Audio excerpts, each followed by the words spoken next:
Dear students, मैं doctor पूर्णिमा दीक्षित आपको BSc second year में प्रथम यूनिट में ऑक्सीकरण अवस्था पढ़ा रही हूँ, जिसमें टॉपिक है प्रथम संक्रमण श्रृंखला तत्वों के रसायन। आपने पढ़ा जनरल इंट्रोडक्शन और उनके विशिष्ट गुण। आज हम ऑक्सीकरण अवस्था पढ़ने जा रहे हैं।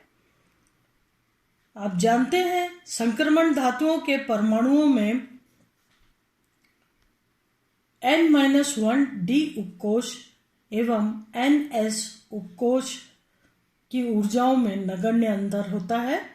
पिछले लेक्चर में आपने देखा था कि किस तरीके से कैल्शियम 20 पर 2 इलेक्ट्रॉन s कक्षक में आने पर s कक्षक पूर्ण हो जाता है और उसके पश्चात d कक्षक तेजी से ऊर्जा में कम हो जाते हैं और s कक्षक अधिक विसरित हो जाते हैं। इस प्रकार से परिरक्षण प्रभाव के कारण 3D कक्षक नाभिक के और निकट हो जाते हैं। तो संक्रमण धातुओं के परमाणुओं में N-1 D उपकोष एवं NS उपकोष की ऊर्जाओं में नगण्य अंतर होता है। जहां तक विन्यास का सवाल है, आपने देखा था किस प्रकार से प्रथम संक्रमण श्रृंखला के तत्वों में जो 3D कक्षक हैं वो ऊर्जा में कम हो जाते हैं। स्कैंडियम से लेकर जिंक तक 3D कक्षक में एक एक इलेक्ट्रॉन आते जाते हैं और इसलिए चूंकि 3D कक्षक और 4s कक्षक के ऊर्जा अंतर बहुत ही कम होता है, तो जो है उनमें नगण्य अंतर होता है। अतः दोनों ही उपकोष के इलेक्ट्रॉन्स बंधन में भाग लेते हैं। चूंकि भिन्न भिन्न परिस्थितियों में बंध निर्माण के लिए NS कक्षक के इलेक्ट्रॉन के साथ N-1 D कक्षकों के इलेक्ट्रॉन्स अलग अलग संख्या में प्रयुक्त किए जाते हैं, अतः परिवर्तनशील ऑक्सीकरण अवस्था प्रदर्शित करते हैं। NS कक्षक यानी 4s कक्षक और 3D कक्षकों में इतना कम ऊर्जा अंतर होता है कि NS के साथ साथ यानी 4s कक्षकों में इलेक्ट्रॉन्स के साथ साथ 3D कक्षक के इलेक्ट्रॉन्स भी निकल जाते हैं और इसीलिए फर्स्ट रो ट्रांजिशन सीरीज के एलिमेंट्स या ट्रांजिशन सीरीज के एलिमेंट्स परावर्तीय संयोजकता प्रदर्शित करते हैं। अधिकांश तत्वों में बाह्य कक्षक का इलेक्ट्रॉनिक विन्यास NS2 होता है। यह आप जानते हैं कि बाह्य कक्षक का विन्यास जो होता है वो NS2, N क्या है, प्रिंसिपल क्वांटम नंबर, और S कक्षक में 2 इलेक्ट्रॉन आने के पश्चात अब D कक्षकों में इलेक्ट्रॉन्स का भरना शुरू हो जाता है। तो NS कक्षक जो है बाह्यतम इलेक्ट्रॉनिक विन्यास होता है, अतः ये इन इलेक्ट्रॉन के निकल जाने से +2 ऑक्सीकरण अवस्था में आ जाएंगे। यहाँ पर 2 इलेक्ट्रॉन निकल गए तो +2 ऑक्सीकरण अवस्था में आ जाएंगे, परंतु क्रोमियम, कॉपर और सिल्वर आदि में +1 विन्यास के कारण +1 ऑक्सीकरण अवस्था भी प्रदर्शित करते हैं।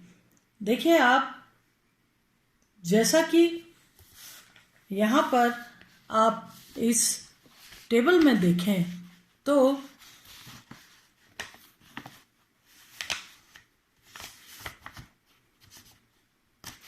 इस टेबल में अगर आप देखें तो आपको दिख रहा है कि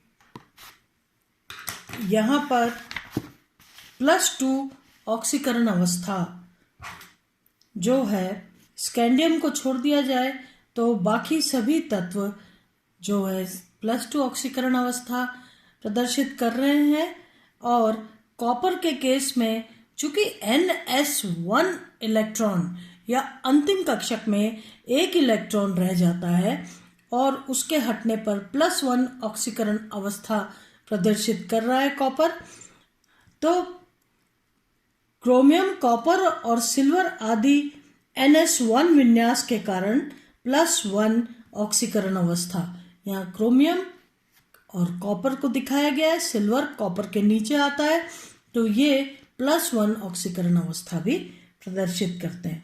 ये तत्व अधिकतम X+2, X क्या हो गया, X जो है D कक्षकों में अयुग्मित इलेक्ट्रॉन की संख्या है, तो अधिकतम X+2 ऑक्सीकरण अवस्था प्रदर्शित करते हैं।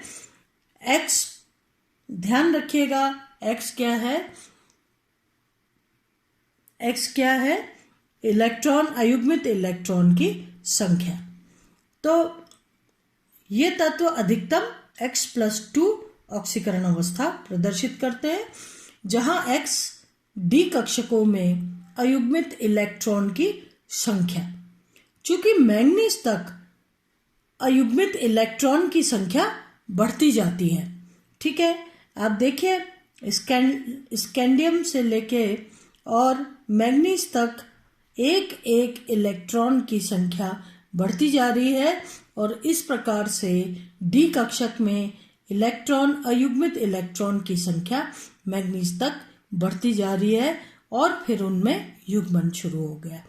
तो मैंगनीज तक अयुग्मित इलेक्ट्रॉन की संख्या बढ़ती जाती है, और मैंगनीज से लेकर जिंक तक इलेक्ट्रॉन्स में युग्मन होता जाता है। अतः ऑक्सीकरण अंक का मान भी मैंगनीज पर अधिकतम +7 होता है, क्योंकि डी कक्षक 5d5, डी कक्षक में 5 अयुग्मित इलेक्ट्रॉन है, और X+2 यानी 3d5 के 5 इलेक्ट्रॉन, और 4s2 या 4s कक्षक के 2 इलेक्ट्रॉन मिला के अधिकतम सभी इलेक्ट्रॉन्स के निकल जाने पर +7 ऑक्सीकरण अवस्था को प्रदर्शित करता है मैंगनीज, ठीक है।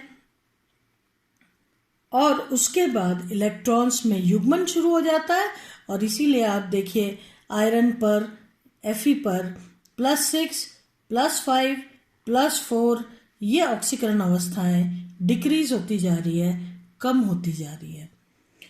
अगर राइट हैंड साइड पर बढ़ते जाने पर, यानी स्कैंडियम से कॉपर की तरफ बढ़ते जाने पर, नाभिक पर धन आवेश बढ़ने के कारण इलेक्ट्रॉन्स का दूर जाना कठिन हो जाता है, यानी प्रभावी नाभिकीय आवेश के बढ़ने के कारण इलेक्ट्रॉन बाहर जाना या आसानी से छोड़ देना कक्षक को, या यूं कहें कि आयनन विभव का मान बढ़ता जाता है, कल आपने देखा था। तो धनावेश बढ़ने के कारण इलेक्ट्रॉन्स का दूर जाना कठिन हो जाता है, अतः निम्न ऑक्सीकरण अवस्था अधिक स्थायी होती है। जब अपन आगे की तरफ मैंगनीज से बढ़ते जाते हैं तो निम्नतम ऑक्सीकरण अवस्था +2, +3 ये जो हैं ये अधिक स्थायी होने लगती हैं, अधिक स्थायी होती हैं। अगर इसमें अपन और देखें तो इस श्रेणी में हम यहाँ से लेके यहाँ तक देख रहे हैं, स्कैंडियम से लेके कॉपर तक अगर देखें तो इस श्रेणी में स्कैंडियम को छोड़ बाकी सभी तत्व +2 ऑक्सीकरण अवस्था प्रदर्शित करते हैं। स्कैंडियम के द्वितीय व तृतीय आयनन विभव के मानों में कम अंतर होने के कारण ये 4s2 के इलेक्ट्रॉन्स के साथ 3d1, डी कक्षक में एक इलेक्ट्रॉन है स्कैंडियम पर, तो 4s के दो इलेक्ट्रॉन्स के साथ 3d का एक इलेक्ट्रॉन भी त्याग कर +3 ऑक्सीकरण अवस्था प्रदर्शित करता है, जो कि स्थायी ऑक्सीकरण अवस्था होती है। स्कैंडियम +3 ऑक्सीकरण अवस्था ही प्रदर्शित करता है, क्योंकि इसके 2 इलेक्ट्रॉन निकलने के बाद तीसरे इलेक्ट्रॉन निकल जाने पर चूंकि D0 विन्यास हो जाएगा, और जो कि अधिक स्थायी है, इसीलिए स्कैंडियम में तीसरा इलेक्ट्रॉन भी बाहर निकल जाता है और +3 ऑक्सीकरण अवस्था, स्थायी ऑक्सीकरण अवस्था प्रदर्शित करता है। ये टाइटेनियम के केस में +4 अगर ऑक्सीकरण अवस्था हो तो विन्यास हो गया D0। तो टाइटेनियम +4 D0 विन्यास के कारण स्थायी ऑक्सीकरण अवस्था है। टाइटेनियम की +4 स्थायी ऑक्सीकरण अवस्था है, क्योंकि ऐसे में टाइटेनियम का विन्यास D0 विन्यास है +4 ऑक्सीकरण अवस्था में। तो टाइटेनियम +4 D0 विन्यास के कारण अधिक स्थायी ऑक्सीकरण अवस्था है, परंतु वेनेडियम +5, क्रोमियम +6 और मैग्नीज +7 D0 विन्यास होते हुए भी ये स्थायी ऑक्सीकरण अवस्था न होकर के तेजी के साथ दूसरी ऑक्सीकरण अवस्था में रिड्यूस हो जाती है। मतलब ये आसानी से इलेक्ट्रॉन ग्रहण करके और कम ऑक्सीकरण अवस्था में परिवर्तित हो जाती है। प्लस चार्ज कम हो जाता है, यानी रिड्यूस हो जाती है। तो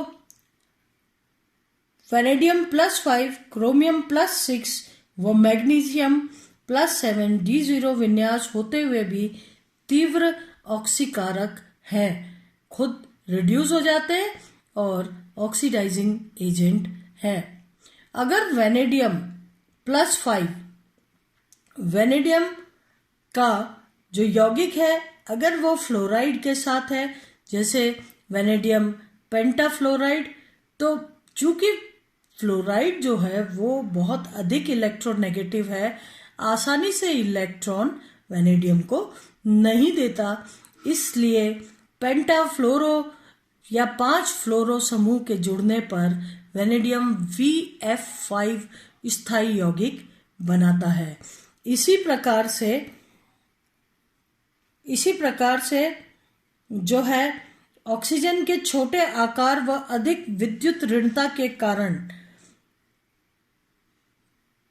VO4 3-, CrO4 2-, MnO4- यानी वेनेडेट आयन, क्रोमेट आयन व परमैग्नेट आयन के रूप में वेनेडियम जो है वो पेंटाफ्लोरो या वेनेडियम VO4 3- के केस में ये जो है वेनेडियम +5, CrO4 2- के केस में क्रोमियम +6 और जो है MnO4- के केस में मैग्नीज +7 जो है ऑक्सीकरण अवस्था, स्थायी ऑक्सीकरण अवस्था प्रदर्शित करता है। तो इस तरीके से अगर इनके अलावा ये बहुत अधिक विद्युत ऋणी लिगेंड्स न लगे हुए हों तो तेजी के साथ वेनेडियम +5, क्रोमियम +6 और मैग्नीज +7 जो है वो तेजी से ऑक्सीकारक की तरह व्यवहार करता है और जो है खुद अपने आप में रिड्यूस हो जाता है। वेनेडियम +4 में वेनेडियम +4 में क्रोमियम +2 और +3 में +3 ऑक्सीकरण अवस्था अधिक स्थायी होती है। मैग्नीज +2 और +4 में जो कि अधिक अधिक स्थायी ऑक्सीकरण अंक होता है, तो ये इनमें इलेक्ट्रॉन्स ग्रहण करके अपचयित हो जाते हैं स्वयं और सामने वाले को ऑक्सीकृत कर देते हैं।